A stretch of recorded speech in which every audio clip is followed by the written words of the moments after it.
Welcome to the Action Network podcast presented by DraftKings. I am your host, Evan Abrams, and I am joined by Brandon Anderson for our NFL recap show. We will discuss everything we saw today in NFL Week 7, look ahead briefly to Monday night's games, plus we will get Brandon's hot read for next week. But before we get started, I'm going to give you, we call it here my one big stat of the day, but anybody who knows me, it's not one big stat. It's a few fun stats. So it's just who I am as a person. I can't help it. But I will start with this one, the one I tweeted out earlier today.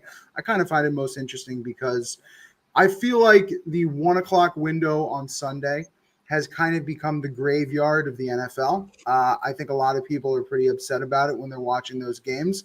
It's either we have 50 million games in the 1 o'clock window and I can't watch them all, or they all stink. But the stat is closing favorites now 34-18 against the spread, 65% in the 1 p.m. window on Sunday this year. 500 ATS or better all 7 weeks. And they were 5-1 against the spread today. The only loss was the Jets, who were basically favorites for the beginning of the week and the end of the week. So could have been 6-0 depending on your numbers. So that's interesting. The other one I'll give you from NFL Plus, who tweeted this out, because I think it paints a little bit of a different story, which is there's been 33 total lead changes in the final 2 minutes of the regulation this year.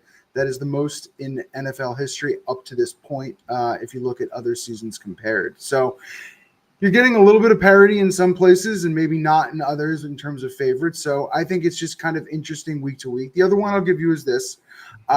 It's fun that entering Monday Night Football, in terms of parity, home and road are exactly the same, 51-51 against the spread so far this season. So even on that front, every NFL team has at least 2 ATS losses. So when you talk about parity, and that's kind of the conversation at the moment, which is who's the best team in the NFL, who's the worst team in the NFL, all fun discussions. But every team with 2 losses, and the only team with only 1 ATS win would be the Ravens. So what do you think so far, Brandon? What do we got here?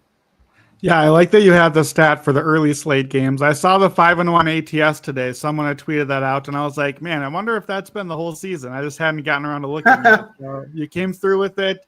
You're one of your 5-1 stats for the day. So, yeah, I wonder what is happening there. Is it just like it certainly feels every week like we're dumping the worst games left there. And so are we getting the worst teams? Are they playing then? And that's what's happening. Like it's not bad football. We're really excited. I'm excited for both Monday night games tomorrow. The Sunday morning game should have been good and didn't turn out well. Last Thursday night, I was not excited for that game. We got a great game out of it. So I feel like weirdly, like I don't know if the NFL is mad about this. I think the Island games have been really good. We've gotten a lot of fun upsets in the Island games, and they're kind of delivering game after game, even though tonight's was a little bit, a little bit sleepy tonight, but that early feel of, okay, sit down, red zone channel, everything's happening. It feels like kind of like a fart noise as we get toward the witching hour each week. And it's been kind of a bummer lately. I mean, the 33 stat that I started off with, to me, is the one that's most interesting. With the lead changes in the final 2 minutes, It just feels like we've seen chaos, and it's been a lot of fun. So let's start with Sunday Night Football, just coming off. San Francisco wins the game against Atlanta 20-10, covers the -1 at close. Got a lot of Atlanta money late. Total goes under 46.5. To me, as someone who had Atlanta tonight, I kind of just wanted to start with the fact that San Francisco just feels like the most annoying team to bet against week to week. And I know based off of my belief early in the season, preseason, I just don't have the utmost faith in this team. But Shanahan does everything he can week to week. Doesn't matter who's out there on defense. They continue to perform. Tonight was, a bunch of rookies, some, I don't want to call them journeymen, but not exactly Fred Warner and Nick Bosa. So, but holding them to 10 points after what we just saw out of Atlanta. And many people were saying Atlanta is a week-to-week team. They're not a consistent team. And I think you saw a lot of that tonight. I will say this, and this feels a little crazy, but first drive of the game on that 4th and 1 on their own 31, something in my soul basically was like, I kind of want them to go for it. It doesn't make any sense. They shouldn't, and they punted. But I kind of wanted to set a precedence in this game. More skill players, better offense. Like, let's get going. And again, San Francisco didn't exactly score on their drive after the punt. They punted as well. But I think it just, that you keep San Francisco in the game and then you end up just scoring 10 points. So.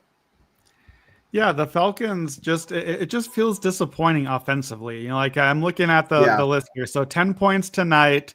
The Great Bills win. That was really good. Shut out by the Panthers. A great win in Minnesota, but only 22 points in that game, 20 against Tampa Bay. It just feels like, man, you keep investing top 10 draft picks on this team offensively. The offensive line is at least average, above average. Like, is Penix just not good? Is it the play calling? Everyone was excited about Zach Robinson. That was one of my assistant coach of the year picks. It just feels like it should be better. Tonight, look, Divine Diablo got hurt early. Hard to cry about that in a game against San Francisco. It was missing Fred Warner and like 700 other players. But I did think they missed Diablo. He's kind of the heart of the defense there. And McCaffrey ends up with like 100 or 200 yards on the evening. Definitely a star. Hadn't really run the ball that well this season. Had to run with volume, but had not run that well. And I thought they actually had probably their best run game of the season. To me, the difference tonight was the little things. And I know that's like such an analyst thing to say, but here's some of the little things. Atlanta early on, 19-play, 60-yard drive, settles for a field goal. 19 plays, 60 yards. And it wasn't even like they settled for field goal at the one. Like, they were still like barely even in the red zone at that point. Soon after that, Michael Penix gets a strip sack. That leads to a field goal. There's 3 points. Then right after that, again, 2 weeks in a row, right before halftime, they screw up the execution. Penix takes the intentional grounding. You're at least in field goal range there. You're throwing away another 3 points, and the clock goes off, and they just go to halftime. So that right there, 2 mistakes by what's basically a rookie quarterback. Let's be fair. That's 2 field goals. That's 6-point swing in a game with 30 points total. And then, of course, late in the game, just execution. Atlanta drives down. They do go for it on 4th and 1. They got the one you wanted there, but they throw it. What are you doing? You have 3rd and 1 and 4th and 1 with Algier, who's maybe hurt, but Bijan Robinson, like the best running back in football this year, just run twice and get a yard. This should be the thing you do, Atlanta. And then they didn't get it. They turned over. I like the decision to go for it. I don't want to play for the tie. Go play for the win. I like that. I don't like the play calls. And then their defense just couldn't get a stop. How many 3rd downs did San Fran convert on that last drive and just kept it going? And eventually got the touchdown to go to 10, and that was that. So, yeah, I think at the end of the day, these teams were not that far apart. I think the stats are mostly even. San Fran was the better team, but it's not like they dominated this one. They just did enough to win, and Atlanta sort of looked like a young team or an inexperienced team that maybe that's just the Michael Penix thing right now. Yeah, I think part of the issue, and I'm not the biggest fan, like I think some of the play calling from Raheem Morris like leaves a little to be desired. 62 rushing yards in total by Atlanta is just not going to be enough where you're pulling in Bijan, you're pulling in Algier. Like, there just needs to be more volume in that area. 20 carries, 62 yards is just not going to cut it in this situation, especially when you should have relied on that a little bit in a road game to kind of get Penix going. To me, the other thing, the efficiency from San Francisco's side, 9 of 15 on 3rd down, and the way that Mac Jones just played in that situation. Composure, he ran a little bit in certain areas, especially late in the game. To me, and also the way McCaffrey's used almost makes it impossible. Like, it really takes someone to scheme it very well on the defensive side to be able to hold someone with 23, 24 carries plus 7 targets. I mean, he's just all over the field and very difficult. Like, on that, I think it was 3rd and 11, or 3rd and 14 late in the game. You need to get the stop, and you lost the one guy who literally has 30 touches in this game. Like, that was probably the guy you wanted to look at in that situation, and he leaks out of the backfield and gets the wide first open. down. Yeah, wide open. But that was the play. I was like, okay, we know how this goes. Shanahan's going to settle for the field goal. They're going to go up 6. You never go up 6. It's going to happen. And here's Atlanta's going to have the chance to go 17-16. But then they forgot to cover the one guy in the field that's doing literally everything for the offense right now. So, yeah, not great. I mean, just ridiculous. San Fran 5-2 now. they don't feel like a 5-2 team. So credit where it's due. Credit Mac Jones. You tweeted out he's got the best money line record now on the season, or not record, but best ROI. Like, of course, Mac Jones. How could we not know? They do play next 3 games, Texans and the Rams in 2 of those. So I think we're going to still see this team tested. They are not good enough to put teams away right now. And the Texans and Rams are the healthier, more talented teams, but the Niners keep finding ways to win. So 5-2, they're in good shape. Atlanta's not out of this thing. They're 3-3. They just beat Buffalo a week ago. Here's the schedule coming up. They get the Dolphins this week, which we won't even talk about that game, but they might be getting the Dolphins with a new coach, a new quarterback, a new literally anything. Dolphins, what are you doing? Then Patriots, Colts. Okay, so can you beat the Dolphins and win one of those 2? Now you're 5-4. Then Panthers, Saints, Jets. All right, that's a pretty winnable stretch for the Falcons. Could they get to like 8-4? I think they have to because the NFC is pretty loaded. The problem is I trust that they can win one of those Colts or Patriots games. I also think they're probably going to lose one of those other games because they've been high highs but low lows this season. Yeah, they're rooting for Detroit tomorrow night. They need, Tampa Bay to kind of come back to the mean a little bit, make it a little bit. I mean, I don't think they even expected Carolina to be 4-3, which we'll talk about in a little bit. But again, I believe Carolina beat them 30-0. They haven't faced them a second time. I believe that's the case.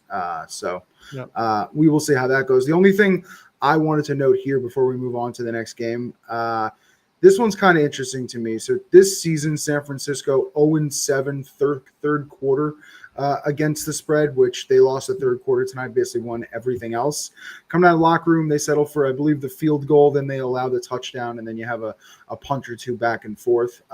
Just something to note there in the sense that now I believe 6-18 third quarter ATS since the start of last season. So I know I took that tonight. I liked Atlanta second half, which didn't cash because they only scored 7 points, but in that third quarter. And the other thing I wanted to say, I mean, since this is a primetime game and everyone watched it, Robert Saleh looked good tonight. Like, he looks young, looks like he's hit like the fountain of youth a little bit. Like, it really makes me like remember and feel like when you leave the Jets, like, look at the comparison of how he looks leaving the Jets and what Aaron Glenn's going through right now. Aaron Glenn's gotten a lot more gray hair, I feel like, since week 1. But Robert Saleh looked good tonight. All right, let's keep rolling here. Giants, I can't believe this game. So Giants, Broncos. I don't even know where to start here. The stats are unreal. Anything I could tell you about this game, you would believe me too. Like 1,000,000. Yeah. Denver wins a game 33-32. Giants cover every number basically here. Total goes over 40.5. It was just 2 completely different games, I think is the easiest way to look at it. It was the first 3 quarters and whatever we saw out of Denver in the fourth quarter, which was 33 points by the Broncos. But I think it's easier probably to start at the top here. Denver's first half was 4 punts, 1 turnover on downs, and then the end of the half. They go 0-1 in the red zone, 102 total yards. Giants have over 6 yards per play in the first half. To me, my favorite play off the bat, Dart's composure in the pocket, looking downfield to the Bellinger touchdown. Just looking up in the pocket, they're worried about him running, and, tight end just goes loose down the sideline. The composure is something I think as a Giants fan, and even without Neighbors this year, is something you really, and the passion, I think, for the game. Yeah. And the drive at the end there. There's just really good things to see out of him, but that's not where the game ended. So it's important that we continue. With 6:04 left in the third, Giants go up 19-9. Giants lead 19-0. I'm sorry, 19-0. So they lead at 19-0 entering the fourth quarter. And then, Brandon, I just, from your standpoint, at this point in the game, it's 19-0. I believe my friend even texted me and asked me, like, what's the Broncos live money line? Because I know Dart was limping at one point, like he was hurt as well. What's your thought on where we are at that point and then where it headed? Yeah, I forget when it was, but somewhere in this stretch is also when Paulson Adebo goes out. That New York signed him for a lot of money this summer to be the top corner. I thought he was a really big miss for them down the stretch here. You can't get lit up by Bo Nix like that, but having your top corner out is certainly going to help the other team. It's not like they have like a real preponderance of extra corners hanging around. So definitely missed him. Dart not playing that well. a lot of 3-and-outs. Broncos, I think, went 3-and-out twice in the third quarter leading into this, and the Giants just kind of it felt like they couldn't find offense late, and there were rumblings. I mean, there's of course be rumblings out of the locker room after blowing a game like that, but it sounded like the defenders were not pleased with the play calling that was coming out of this. That they felt like to me, my interpretation of the quotes afterward was a lot of complaints about, well, we're rushing 3 and dropping 8. That's prevents you from winning, right? That's these guys being like, hey man, we just shut out this team for 3 quarters doing what we do, and then you changed everything to play prevent. So here's what it looks like. Long Denver touchdown drive. They finally get on the board. It's kind of fine. You're up 19-0. You want a long drive. Just keep taking up time. The only real problem, they get a 2-pointer, so 19-8. Then the Giants fluke into a touchdown. It's the one where it's the tip pass, and Theo catches it instead and goes down the sideline. So it's immediately 26-8. Great. Okay. Another long Denver drive for a touchdown, but 13 plays. Again, pretty fine. I'm pretty much okay with that. Like the prevent defense, I think is kind of working, except another 2-point conversion. And you all know where this is going if you're listening.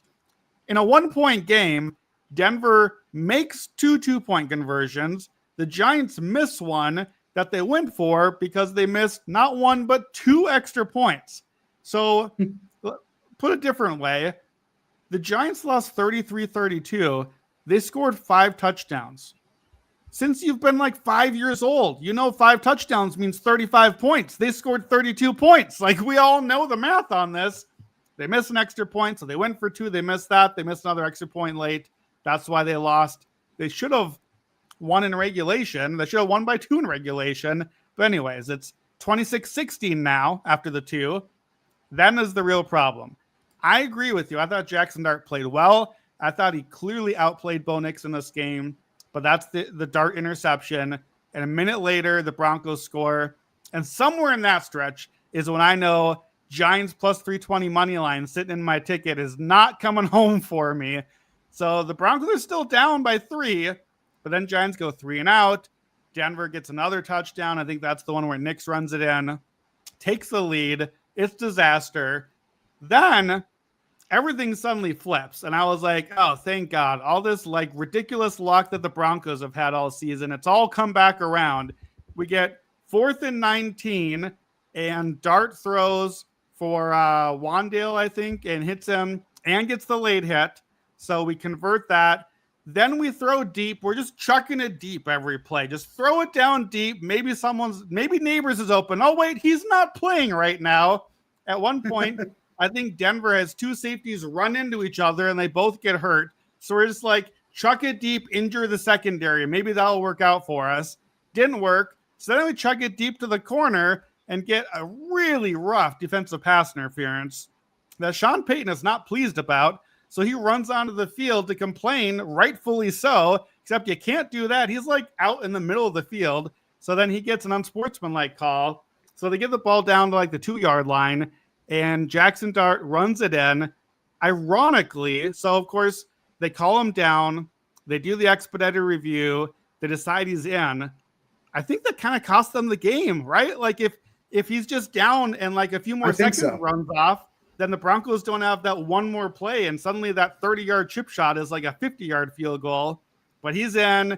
He's the hero again. Only there's still time left, and Denver goes like 29 yards to Mims, offsides, 22 to Sutton.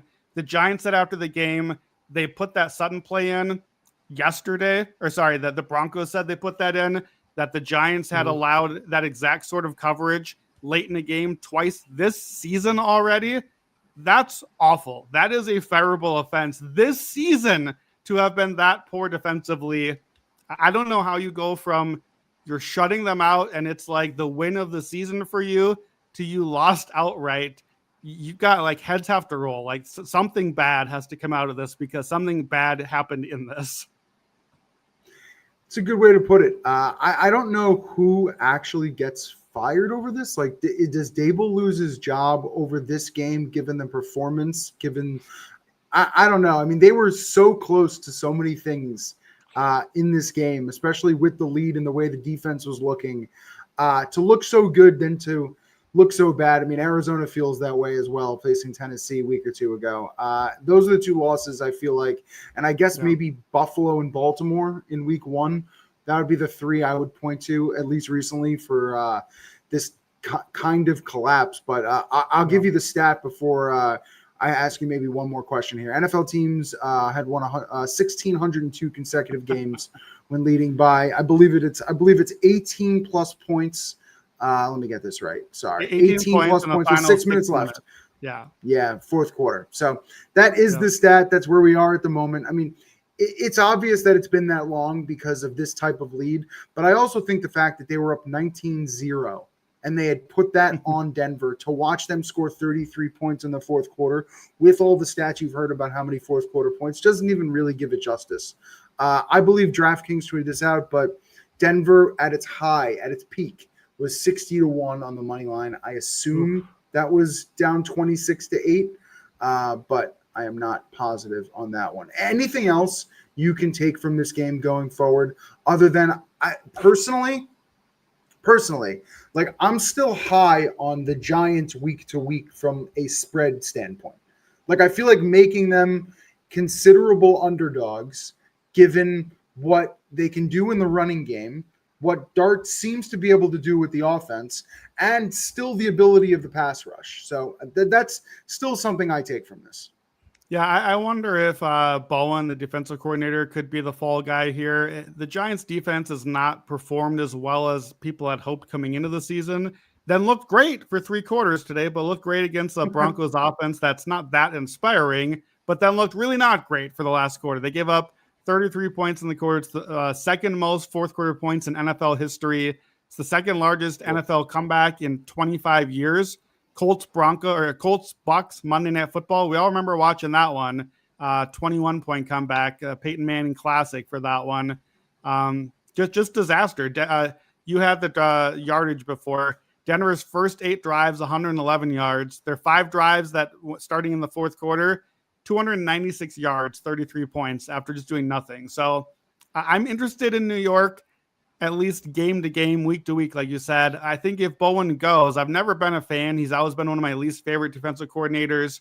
He tends to, whatever the reason, his teams tend to take away the run game, even though the runners are effective, and sort of pass funnel.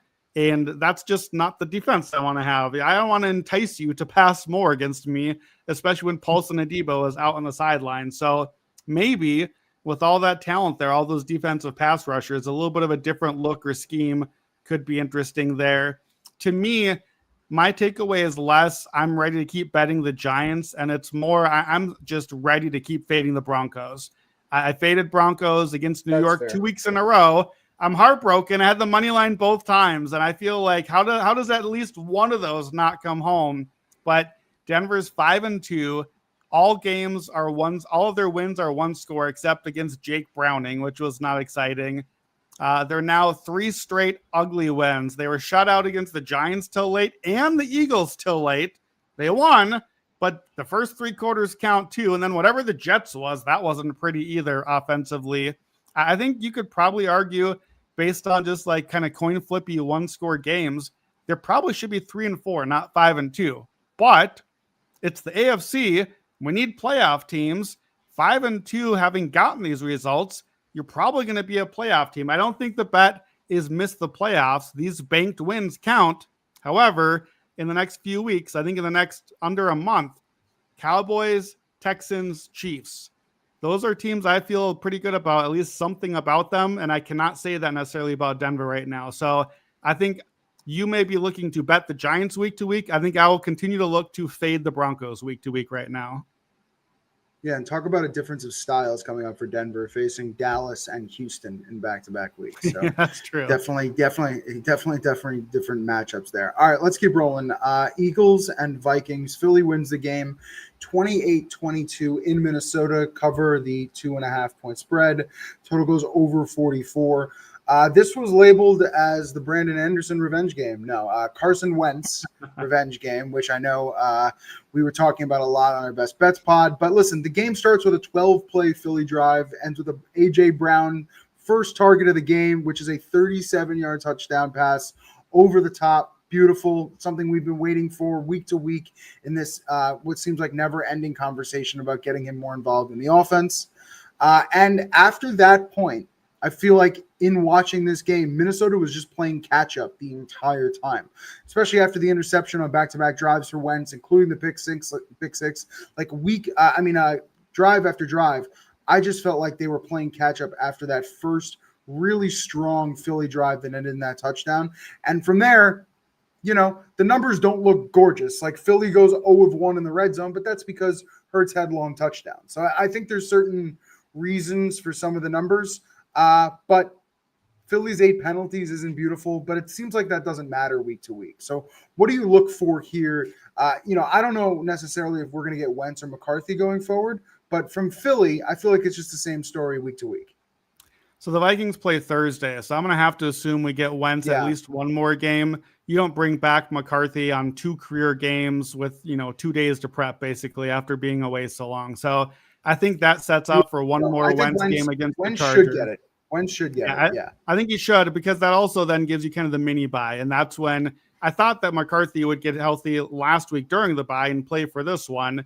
Not necessarily when you want to bring him back anyways against the Eagles, but he wasn't apparently healthy enough yet, supposedly. So I think this now will be one more Wentz game against the Chargers, and then you kind of use the mini bye and say, okay, it's time. And certainly I think we can put to bed any controversy, supposedly, over who the quarterback is. Just too many mistakes for my guy. Carson Wentz, 2 interceptions, 2 sacks, a fumble, the pick 6. Look, I understand I'm a Vikings fan. I understand I played the Vikings today, so it's going to come off sour grapes. As an analyst, this is what I think about the game. I think the Eagles still look fraudulent to me, and I think Jalen Hurts still looks pretty fraudulent to me. Everyone's tweeting out all the amazing stats of, this is Jalen Hurts' best game ever. No. Jalen Hurts played amazing games in the Super Bowl, both of them. Jalen Hurts has had incredible moments. In this game, Jalen Hurts was a glorified college quarterback throwing jump balls down the sideline against a defense that challenged a subpar quarterback to beat them deep and lost. Flores challenged them to do what they did, and he was wrong, and he got beat by them. So the Eagles win, but Jalen Hurts finishes with very pretty stats because 5 times he chucked it deep, and it turns out when you have A.J. Brown and Devontae Smith, those are pretty good targets to chuck it deep. Maybe do more of that, Philadelphia. That would be good. And credit where it's due. I have dumped a lot on Kevin Patullo, the offensive coordinator.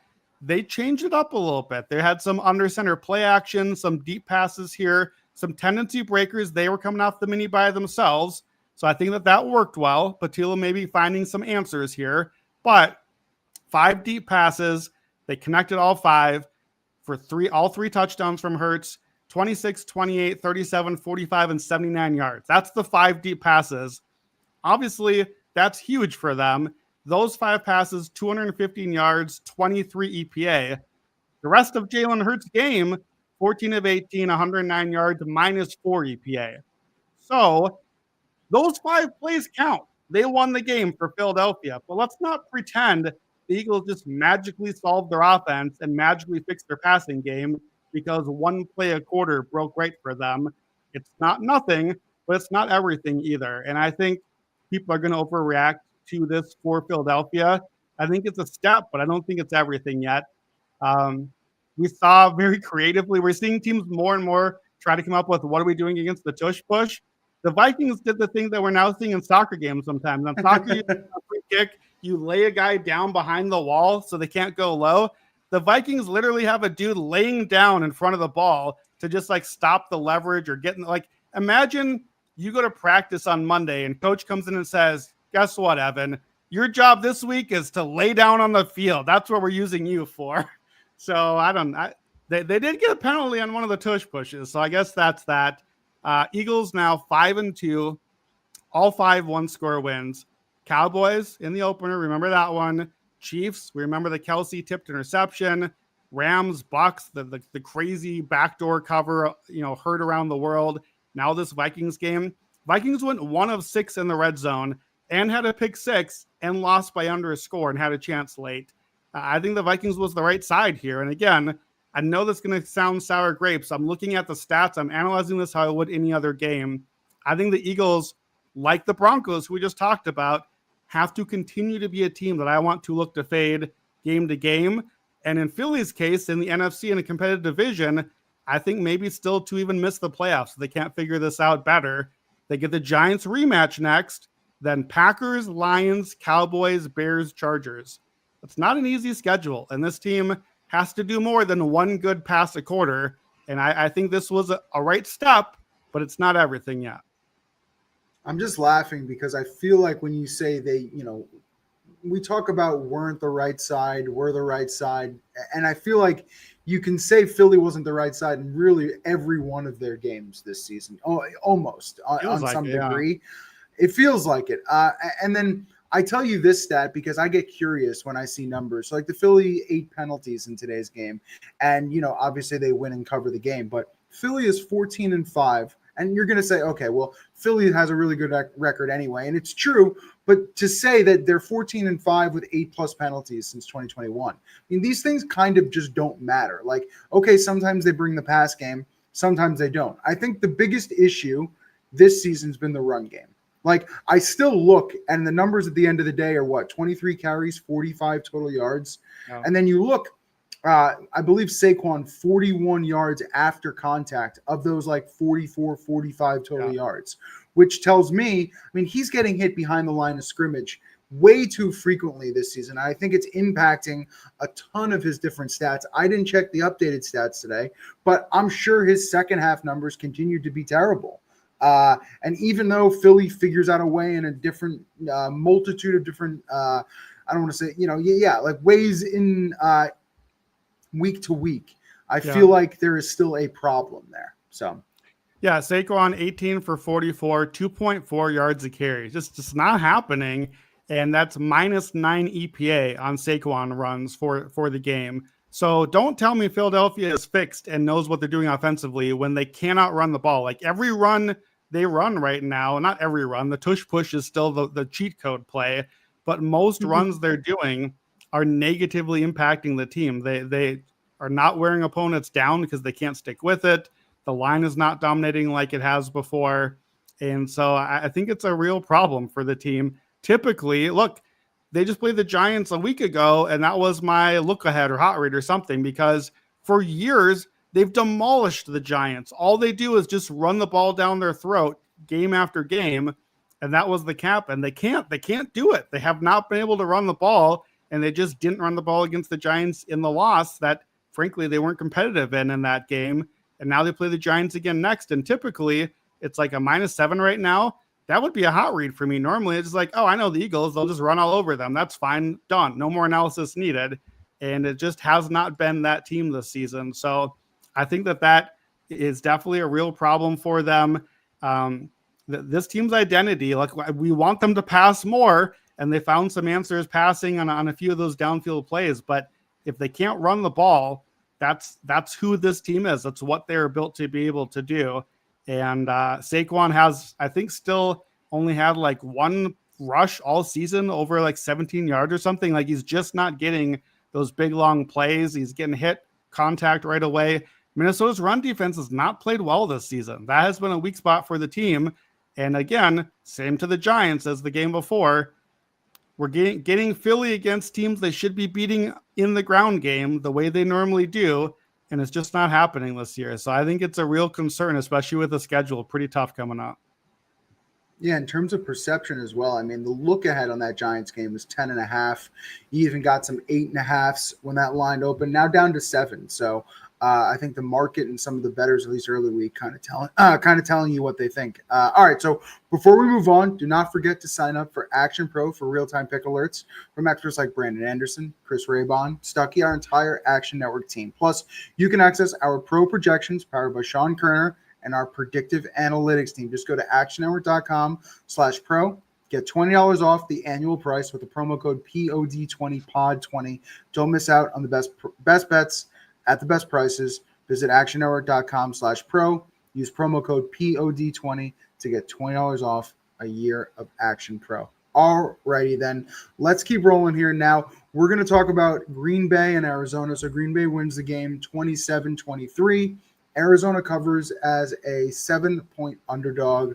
Total goes over 44.5. to me, just watching this game, and it's kind of odd to say because they do end up with 27 points, but Green Bay's offense just to me so inconsistent from week to week, even drive to drive, 98 total yards in the first half. They go 1 of 5 on third down. They just seem so out of whack, and obviously they get there in the end, but to start turnover on downs, field goal, punt, and just not be able to find themselves drive to drive. It was just odd to me. Now this year, 2-4 first half team total over for Green Bay. So it's been a bit of a story that's taken some time for them to get into some of these games. And I feel like one of the biggest players they needed to get back into this one's Kraft. Leads them in targets and was there on some key downs. But what do you take out of this Green Bay Arizona game? Yeah, I'm kind of with you on it just feels blah with this Packers team. Like it feels like they should be so good and the numbers aren't terrible. They're just never quite what they seem like they should be. That they play so slow, and that's a Matt LaFleur thing year after year. And I feel like this almost reminds me of like various NBA teams where it's a really good defensive team and they're really better like possession by possession. Or even think like Virginia in like March Madness, where it's like, okay, we know you're better, but when you play so slow, you have less chances to be better than the opponent. Even though you are better, you're leaving room for variance there. And I think the Packers are doing that a little bit by the pace of play. They're being so run heavy as well. And then they just dial up these big explosive shots down the field. And when it works, it's beautiful. We love watching Jordan Love. It's not Toyotathon yet, though. I literally Googled today, when's Toyotathon? we're still more than a month away until like all these things start hitting for them.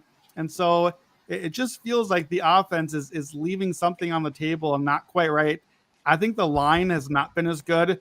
The Packers can just kind of like sub in dudes every year and their line is good year after year. I don't think that's been the case quite this season. So I think that's part of it. This game to me was a defensive win for the Packers, particularly defensive by the pass rush. Parsons was awesome. Parsons was incredible. 3 sacks, first time in his career, which is kind of crazy. I can't believe he's never had a 3-sack game before. Rashawn Gary had a strip sack. I think they finished with 6 sacks in this game. That won the game for them because the offense really wasn't it. The Packers, so they had the tie against the Cowboys. They lost to the Browns. They should have won those 2 games. They'd be 6-0. They'd be the team we're all talking about, but they just kind of feel weirdly forgotten or overlooked right now, even though they're 4-1-1, like they're in good shape in the NFC, but just something feels a little off. And I will say, I think I saw their flight got in like super late last night. They got stalled on the tarmac. So maybe that's it. Maybe that's part of the thing. Arizona has played all 1-score games all season. They've now lost 5 in a row, but Arizona played New Orleans and I forget who, Carolina. They're playing the bottom teams of the league basically even. And we're like, I don't know, not that impressed by that. Well, now they played the Packers basically even. So then what do we do with the Packers by transitive property if that's kind of how that's going? So Packers Sunday night against the Steelers next week. They play the Eagles in primetime a couple of weeks from now.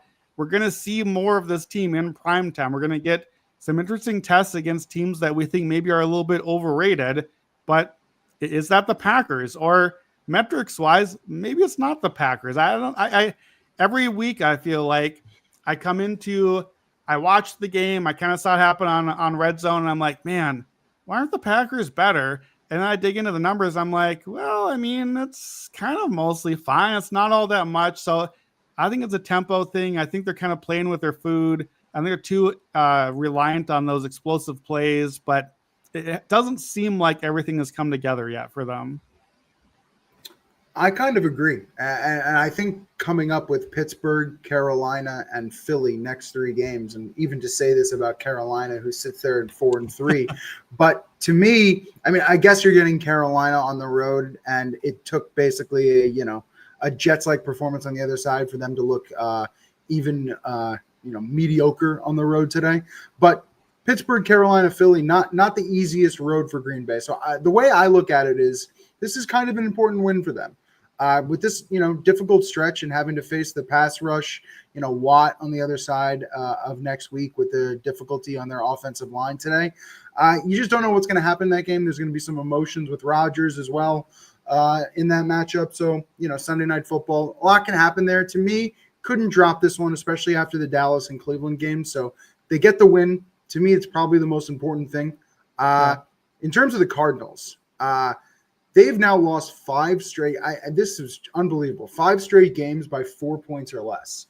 So talk about situations where the season could be completely different for a team. But I believe when I looked this up, only 2017 San Francisco lost 5 straight games by 4 points or less. Absolutely crazy to be in that situation. It feels just so close week to week. I don't think I have terrible things to say about Jacoby Brissett when you put up that type of performance. Only had 1 fumble that really brought them out of the game. But other than that, he's the reason they were in it the entire time.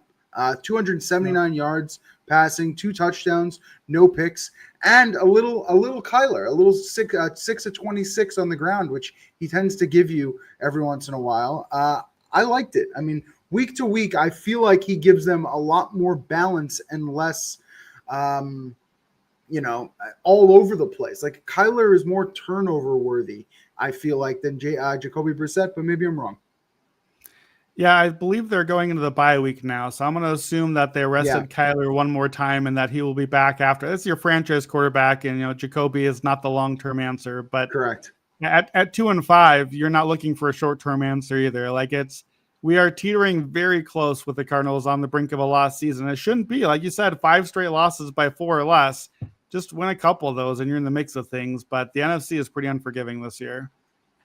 Yeah, the crazy stats since Kyler arrived in 2019, QB's not named Kyler, 4-16 straight up now for the Cardinals, 2-15 since 2022. So they just cannot find themselves a win. All right, let's keep rolling here. Washington and Dallas. Dallas wins 44-22, covers as -1.5 on close at home. Total goes over 55.5 on close. Got ticked up a few points right before close there, 55.5.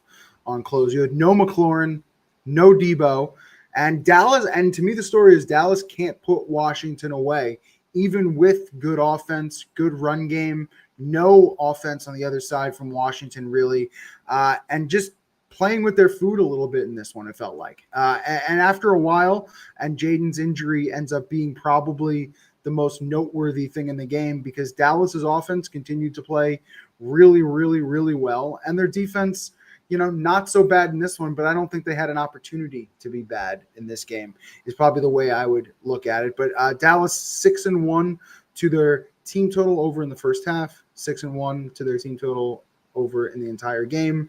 All their games seems to have a ton of points. But to me, MRI, right hamstring, Jaden Daniels, that's probably the story in this one, especially with Kansas City, Seattle, and Detroit on deck for Washington.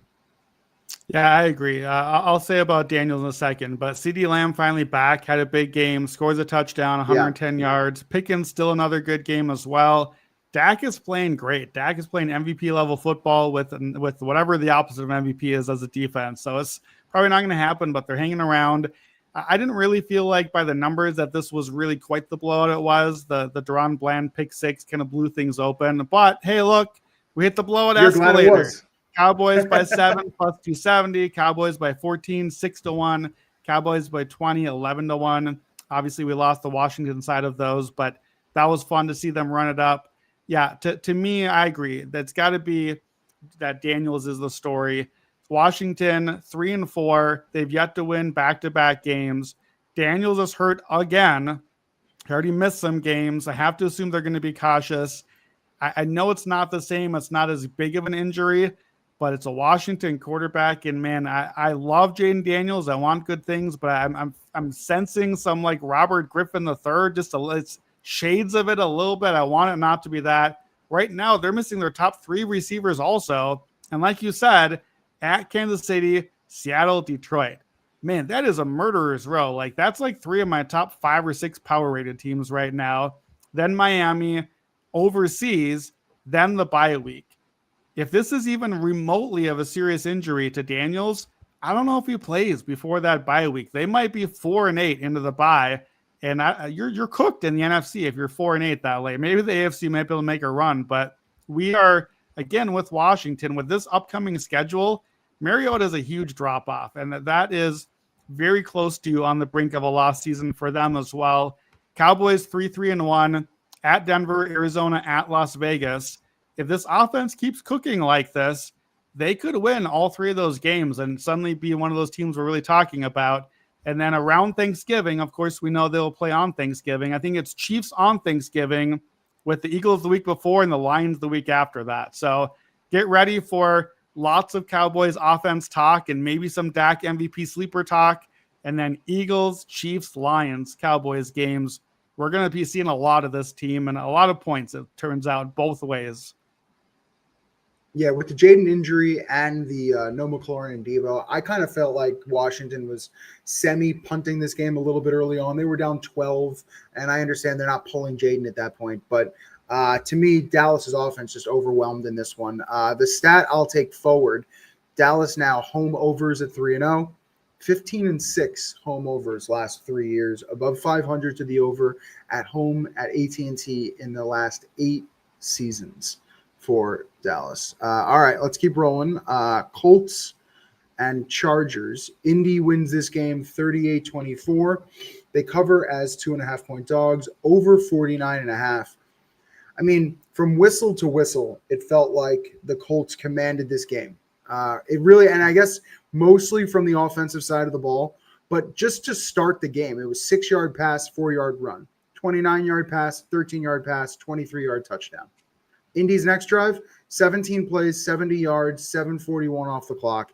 It's 13-3 Indy going to the second quarter. There was just no resistance from the defensive side of the ball for the Chargers. And that's kind of the way it felt most of the evening, to be honest with you. I mean, the drives, and to me, the Chargers played well in the second half, but when it just started too late, it was an interception or a punt 3 of the first 4 drives.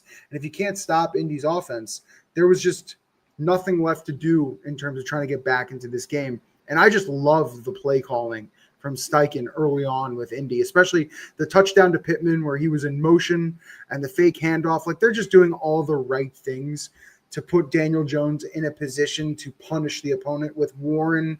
And he had a bunch of options out of this game today. So, I mean, I could go into a few of the numbers here, but Indy's offense in terms of efficiency this year, it's just stupid. Yeah, it's been ridiculous. It was 20-3 before he even blinked in this game. This was supposed to be one of the games of the day. And I honestly, it felt like the Chargers kind of pretend hung around. Like, it was fake close, but it never really felt like they were threatening at all. Herbert ends up passing 55 times for 420 yards. A lot of that just felt like extended garbage time in some ways. Oronde Gadsden II, man, I feel old by saying that name, but 7 catches, 164 yards, and a touchdown. The depth of riches of receivers on this team. McConkey is having another 9-catch game.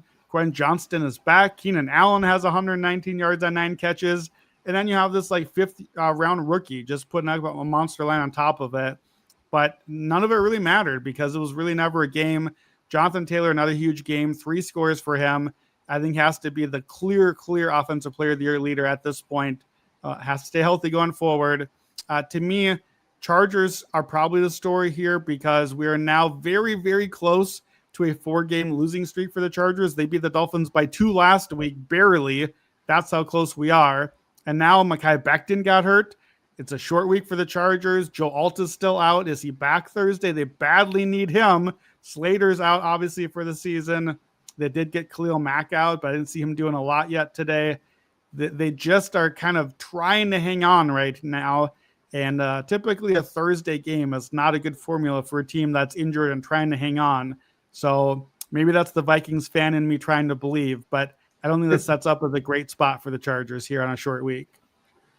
Yeah, this was the one they kind of wanted to get, especially on the short week. And I just think they're having some of the same issues Washington is and some of the same issues San Francisco is, even though San Francisco seems to next man up a little bit better maybe in some situations. Yeah. In terms of Indy's offense, I'll just give you this. So 60 total drives this year, not counting end of half or game. 42 were touchdowns or field goals, so 70% at this point, 42 of 60. And median in the NFL, about 41% this year for some perspective. So what Indy's doing at only 12 punts, like it just week to week, just really putting a lot of pressure on opposing defenses. And Anthony DeBundo, our good friend who used to work at Action Network, put this out. They have 3.46 points per drive this season for the Colts. For perspective, the 2007 Patriots had 3.19 for the full season. So I mean, that is the math what's going on right here.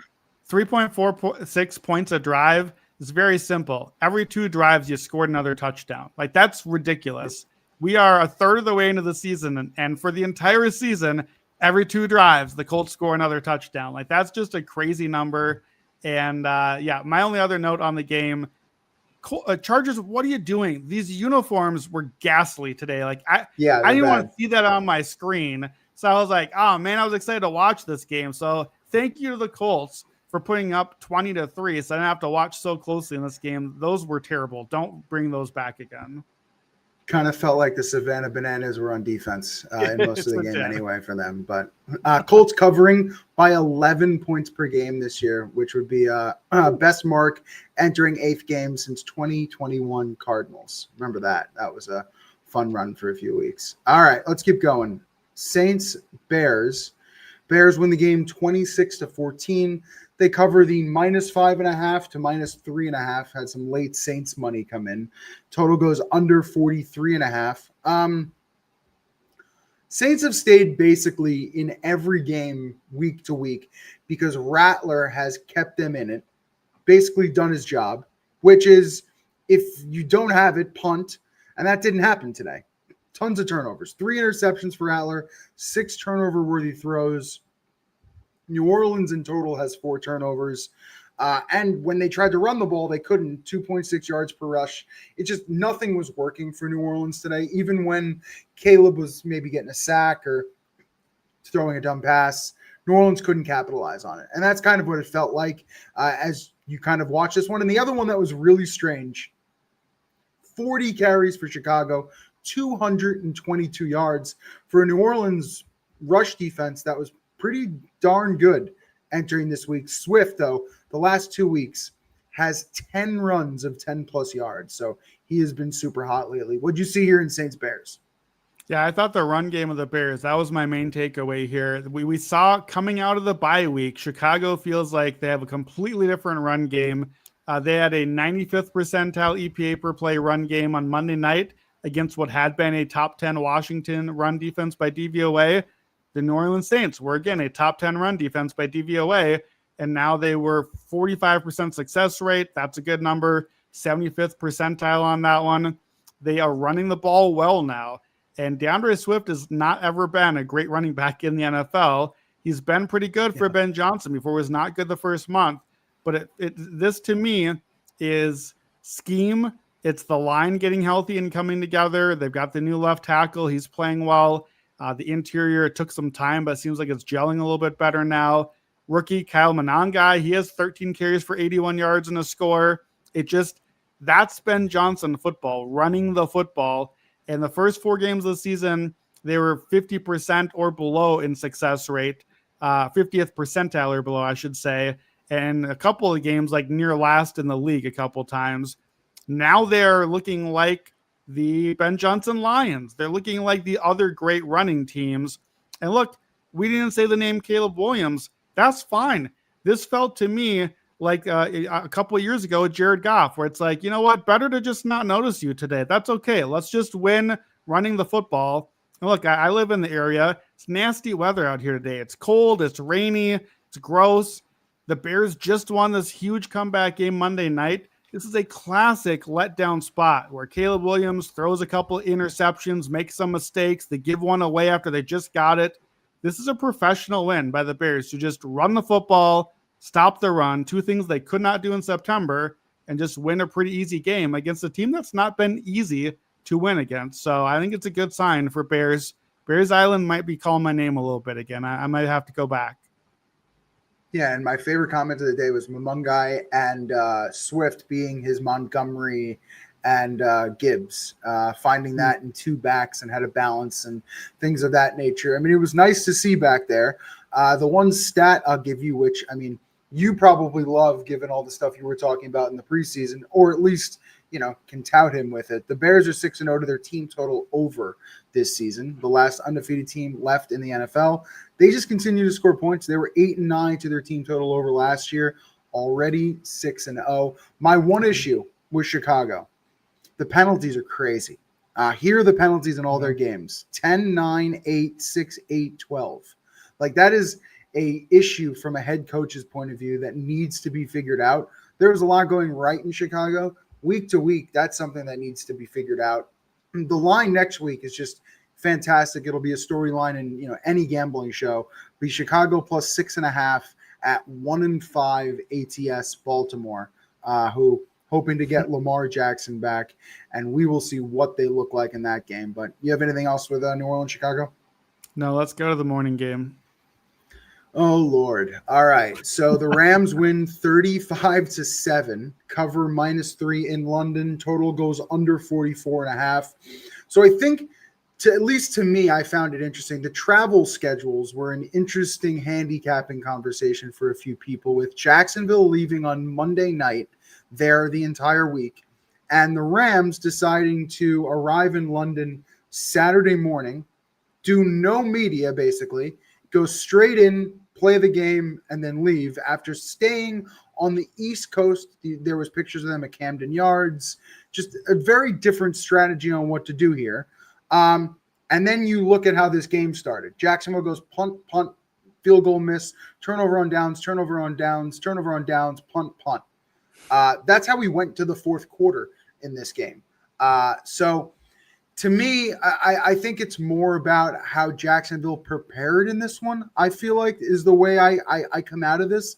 Like, I think there was some Thomas drops, but to me, overall, it's preparedness. And also 13 penalties for 119 yards for Jacksonville after having 10 penalties for 75 yards the week before. Usually that stuff isn't consecutive weeks with teams that have head coaches who are trying to fix things. To me, that's a problem. Yeah, also no turnovers forced either of the last two games. After all those turnovers the first month of the season, point. 2 losses right in a row. Yeah, you got to be able to stop the defense and not just get those big plays. I think by the numbers, not nearly as bad as it looked. They actually had 87 more yards than the Rams on the game. But you mentioned the turnover and downs. The Jags went for 6 fourth downs in this game. Like, I'm not sure what we're doing with that.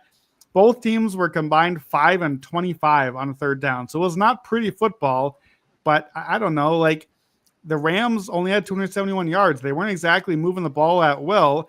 Just Jacksonville kept giving them short fields that way by turning it over on downs. We don't count that as turnovers. I don't know why. We should. Trevor Lawrence continues to take sacks. We talked about that in the preview for this game. 1.8 sacks a game in his career, 7 sacks today, 17 the last 3 games. That offensive line that looked pretty good early, but didn't really play anyone. Now they're playing someone, and it's not going well. Devontae Adams, we wanted Devontae props. Hopefully you found them in the app after I got them in. We got the touchdown. We got the 2 touchdowns by halftime plus 650. Alas, I forgot to do my thing and take the escalator all the way to the top. 3 touchdowns, 35-1 if you decide to take it there. I missed out on that one. He got that one late. Stafford now on the season, 17 touchdowns, 2 interceptions, and I believe leads the league in yardage as well. We're not really talking a lot about the Rams.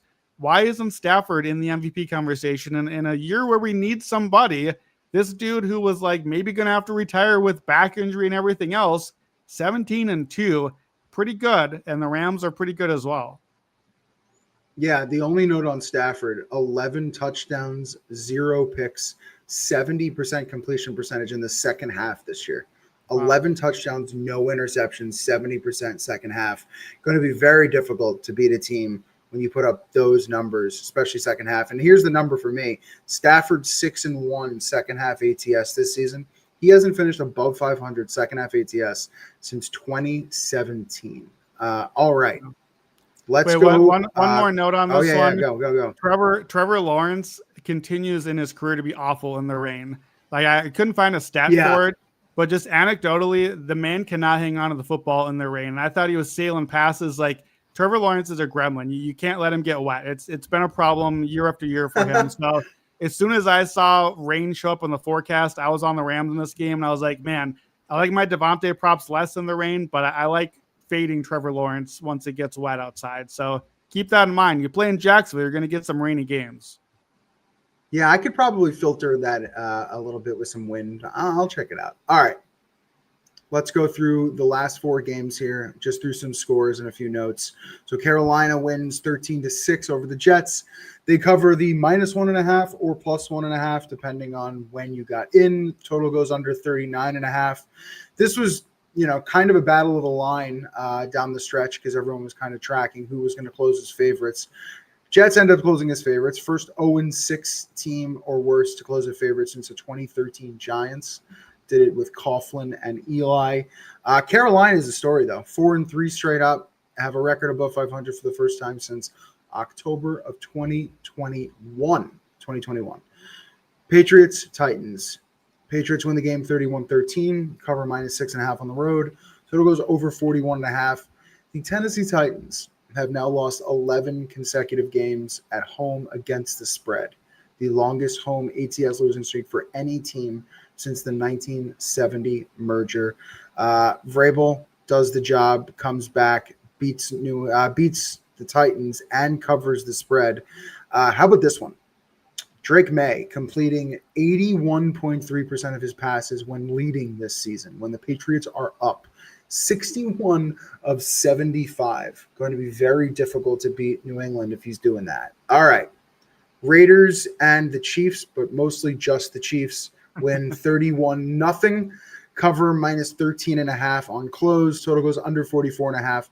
Chiefs had as many first downs as the Raiders had total plays today. There was knees with 2.5 minutes to go, and there was vodka at the start of the fourth quarter. There is nothing else that needs to be said about that game. Cleveland wins 31-6. I guess the only thing to be said is this game is after the 31-0, which probably says something in itself. But Cleveland wins 31-6, cover -2.5. Total over 31.5 on close. Early week numbers, though, because that number has moved like 7 points and finished right in the middle of it. I think the note here moving forward, and you and I might talk about this again on Thursday, but running backs against the Dolphins recently, holy mackerel. Junkins goes for 3 touchdowns on 22 of 80. Vidal had 124 the week before. Dowdle went for 200. Next week, Bijan Robinson, Tyler Algier. That should be a lot of fun. The other thing, the issues in Miami when you just look at this. 11 penalties today, 0 of 2 in the red zone, 1 of 13 on third down. Those 3 things together, unbelievable to happen to the same team on the same day. Unreal. All right. Monday Night Football. This is a doubleheader. Is this our last doubleheader? I feel like I've heard that in places where, given the schedule. So the last time we will have a Monday Night Football doubleheader. Kind of exciting, kind of sad. I don't know how I feel about that. But Bucks, last one, Lions, indefinitely. I think going forward, we are not having any more until we find out otherwise. This is it. This is it. All right. I enjoy it. And also, I kind of, and this is a personal opinion, I'm curious what you think. I like the early game, late game. Me too. Like, I like one full game, get ready, let's bet for the second game. It's an awesome evening. I agree. I like the doubleheader back to back. I don't like the overlap. I don't want any more of the overlap games, especially tomorrow while we're watching on the second screen, Game 7 in the ALCS. Yes. It's going to be an awesome sports night, and we get 2 really good football games I'm excited to talk about. Yeah, truthfully. And that's kind of the way I wanted to start the conversation on Tampa, Detroit. So a Monday Night Football game we should all look forward to was the way that I kind of coined it here. 2 teams who are averaging 27-plus points per game, a total of 53-plus in Week 7 or later. We've only seen 3 of those games over the last 4 seasons. They all involved the Lions, 2 and over, and Detroit lost all 3 games outright in these high-scoring affairs with other teams. So I found that kind of interesting. All 3 games, 60 points combined. So hopefully we get that kind of game here. The other stat I think everyone will talk about, Goff and Campbell covered 11 in a row off of a loss. which is what Detroit sits here with this one. And Baker's been great as a dog, so works both ways. 16-8 against the spread. What do you like in Detroit Tampa? I do not like the injury report. I wish that we could get a healthy version of this game. Somehow it almost might offset the Bucks receiving injuries with the Detroit secondary injuries. Detroit is basically missing its entire starting secondary. Both safeties are out, one suspended. Both corners are out. I think even the third safety is out. The Bucks are missing Bucky Irving still and missing Chris Godwin. We don't know if we'll get Egbuka. We don't know if we'll get Mike Evans. So I don't know what to do with any of that. Like that all weirdly kind of maybe offsets. I think otherwise we are getting still injuries like Aleem McNeil, DJ Reader, Taylor Decker. We don't know if those guys are playing for Detroit. Levante Davis questionable for the Buccaneers. I think middle of the field defense is going to be very important here. I think that despite all the injuries, I still feel pretty good about Detroit. This was a hot read pick for me, and I'm still on the Lions, -5.5, 6 if you need it. Obviously, best number you can. Detroit's going to have a huge special teams advantage in this game. I don't know why I'm leading with that, but I do think that's important. I just think they're the better team in all three phases. And we've talked about this matchup. They've played 3 times in the last 2 years, and the Lions have dominated the matchup. They won 2 of the 3. They more than doubled them up in yardage in the other game. They should have won, and I think just had a ton of red zone issues. Jared Goff, 316 yards a game. Amon-Ra St. Brown has shredded this defense. 10.3 catches a game, 107 yards in those. And it makes sense. Look at the numbers just this year before playing Detroit.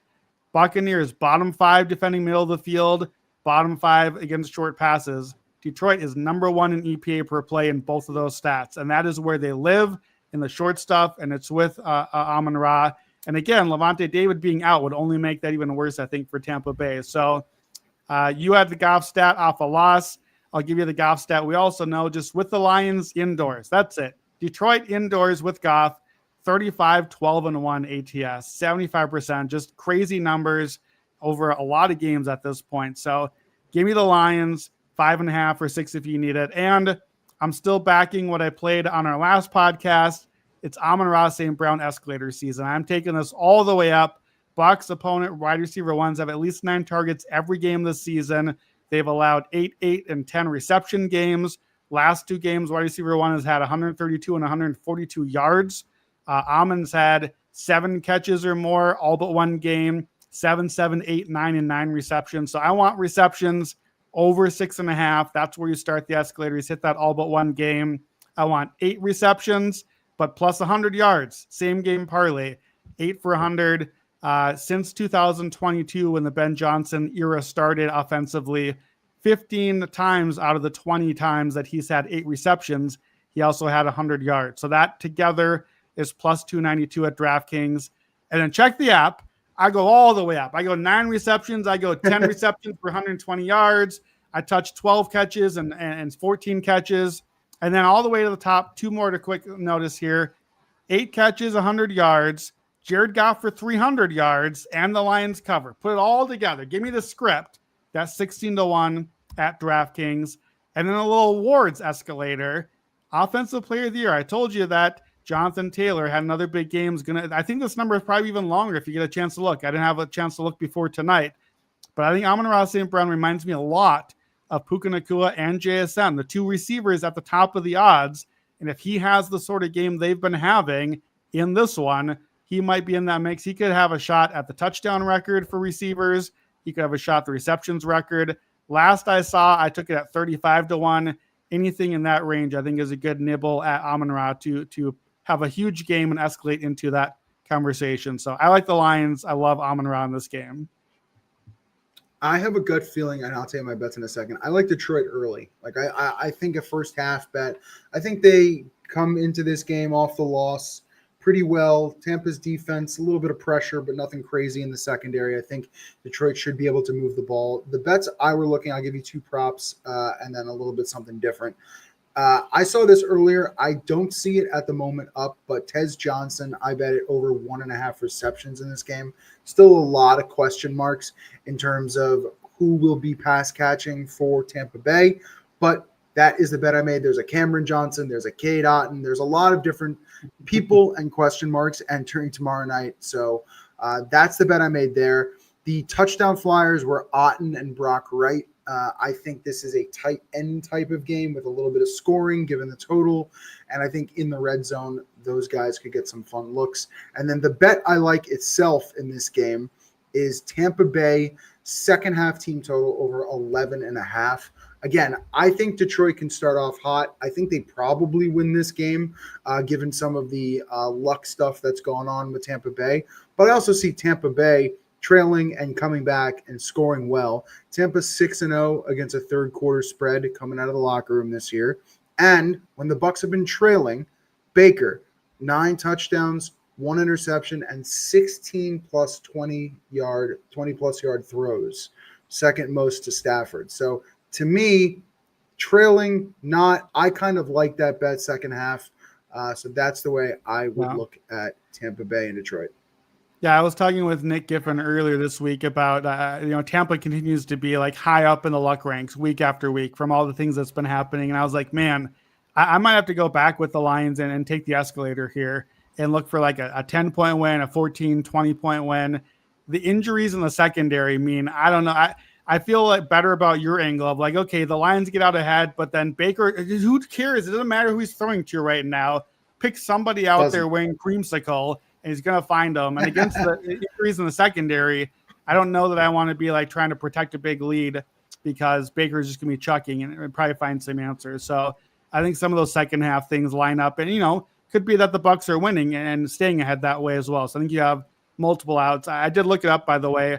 I see an Amon-Ra offensive player of the year ticket at 40-1 right now if you shop around. So you can check actionnetwork.com. I'm at /NFL/futures. It's literally, I'm seeing all the books right now. And, I use this tab like every day, 5 times a day. So use the tools on the site, shop around. And by the way, our picks will be a quick slip for you if you want a tail as well. So be sure to follow the links on YouTube or in the notes on the podcast. You are completely correct. Find those quick slip links, video description. Go to actionhour.com/bet now. You can also find those quick slip links in the live YouTube chat if you are still hanging out with us. All right. Houston and Seattle, the second Monday Night Football game, 10 p.m. Eastern kickoff for this one. The stat I will give you to kind of set this up, which has continued this week, is NFC has been dominating AFC, which is Seattle against Houston, but they are 25-12 against the spread, 24-13 straight up in the 37 games versus the AFC this season. NFC is 500 or better, both straight up in ATS in all 7 weeks. Now, I think from like a rest point of view, and I'm curious your thought about this, Houston really the ultimate bye with the bye week and then playing on Monday Night Football, 15 full days entering this one. But what's your thought process on the handicap here? Yeah, I think it's tough to handicap Houston because of what you just said. Like, we saw them find their way a little bit, then hit the bye. But did they find their way, or did they just find Tennessee and then the corpse of Baltimore? Because I feel like it's maybe the latter, but we don't really know yet.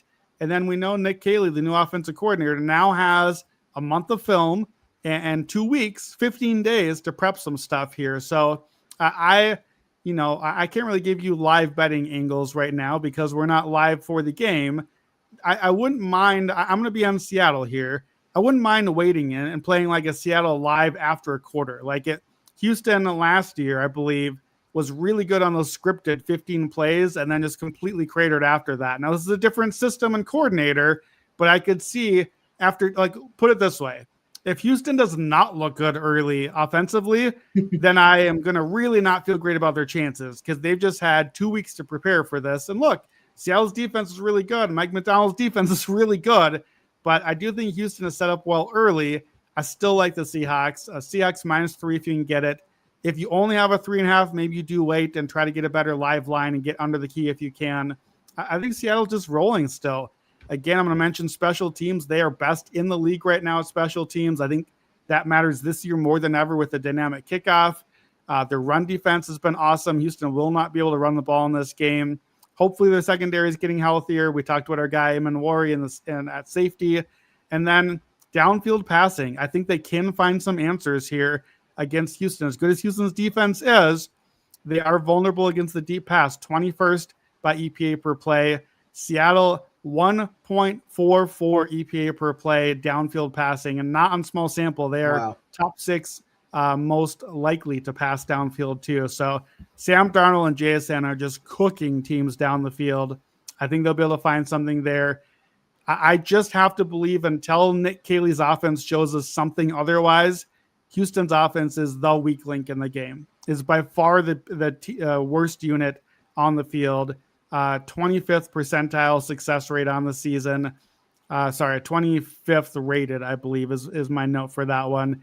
And their offensive line against all the Seattle pressure, I think that's going to be a tough spot as well. I would expect, I'm not going to play an under.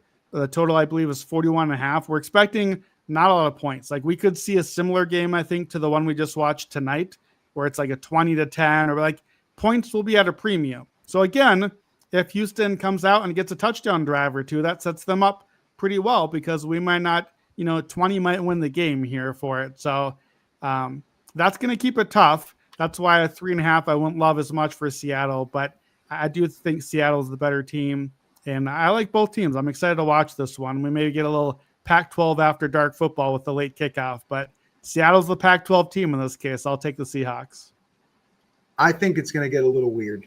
10 o'clock start in Seattle. You've got Sam Darnold against CJ Stroud, both quarterbacks who talented but can make mistakes. Darnold, not really the recent Darnold, aside from maybe that one Minnesota game, but aside from that, he's looked pretty composed.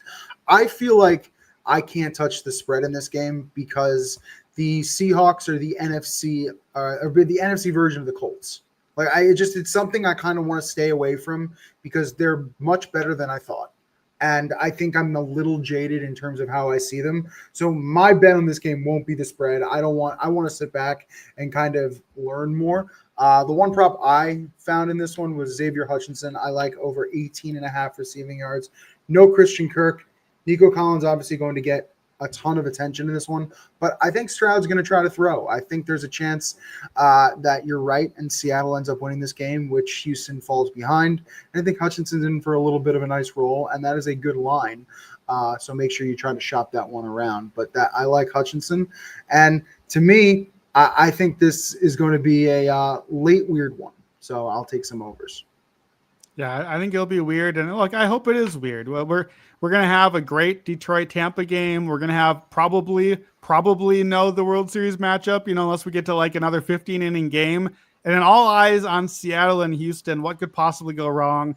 Two of maybe, I think, the most fun defenses with McDonald and with D'Amico's defenses. So probably some interesting schematic stuff there. Just kind of a football nerd's dream, I think, to kind of cap off your Monday night. All right, let's keep rolling here. We've teased it long enough. What is your hot read for next week? Yeah, we are long here, so I'm going to keep it simple. I'm going double hot read in the same game. We're going straight to Sunday night. Steelers-Packers. Waiting all day for Sunday night. We're going to be waiting all day for the Rodgers Bowl next week. We got Aaron Rodgers in black and yellow. We got Micah Parsons in green and gold. It's so weird still, both of those things. But as much as everything changes, some things stay the same. It's our first rah-rah Mike Tomlin spot of the season. Give me the Steelers plus 3.5 home against the Packers. I'll give you the numbers right away. From week 5 forward as an underdog, Mike Tomlin for his career, 51, 23-1 ATS, 69% cover rate. That is very nice. That includes, as a home dog of 7 or less, 18, 4-1, 82% cover rate. This is where you want Tomlin. At home, as a short underdog, 7 or less, coming off a loss.